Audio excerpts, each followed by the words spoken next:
I feel this is a very important subject to be talking about, the Syrian, and hopefully at the end you'll have enough information to decide what is actually happening in Syria at the moment. And what we plan to do, as the title says, obviously is we're going to tell you another side of the story which we don't usually hear on our media. The premise I'd like to make is that what the Syrian conflict is a real war. It is a war fought on the ground, but not only on the ground. Obviously, with every war, the truth we know is the first victim. And in this war, there's two sides fighting this war.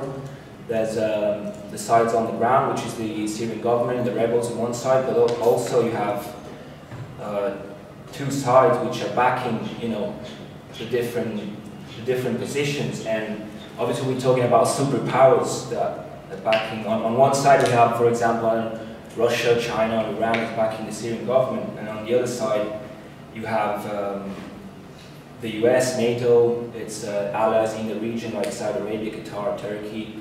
They're all financing, in a way, arming and backing the rebels logistically as well.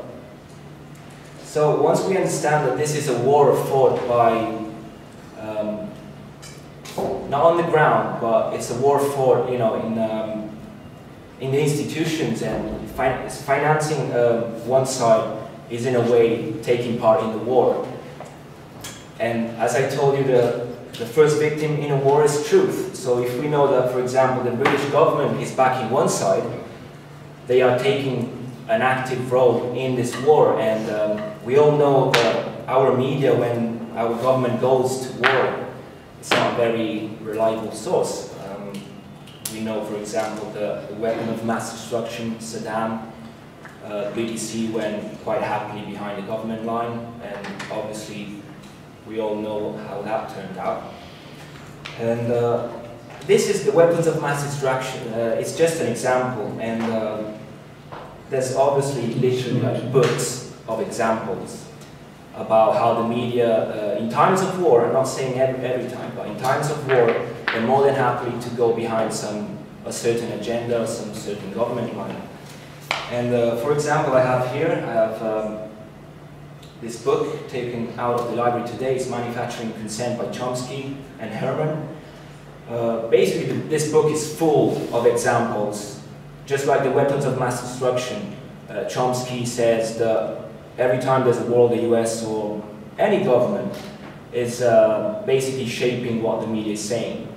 And you can get it out, you can read it for yourself. It's full of examples. For example, the Nicaragua in the 80s, I think it's a very good one, because what the US was doing, and Chomsky talks in the book, they were financing the rebels against the Sandinista government in Nicaragua, which in a way it's exactly what is happening right now in Syria in a way, because there's one side supporting logistically and in all ways one side. And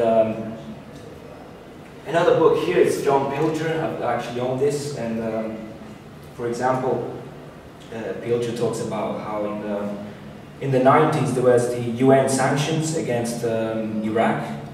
And a few people know that this sanctions, this is like recognized. It's not opinion. These sanctions by the UN, obviously backed by the usual powers, they actually caused 500,000 deaths, with like children, Iraqi children died because of the sanctions. I'm not going to go into details, but it explains it in the book. And so, I mean, any media like BBC, any big media can find these facts out in no time. They have the power, the possibility to do it, but they don't tell us, because again, they are afraid to do it because the government is following a certain agenda line, and they don't pressure the government in times of war.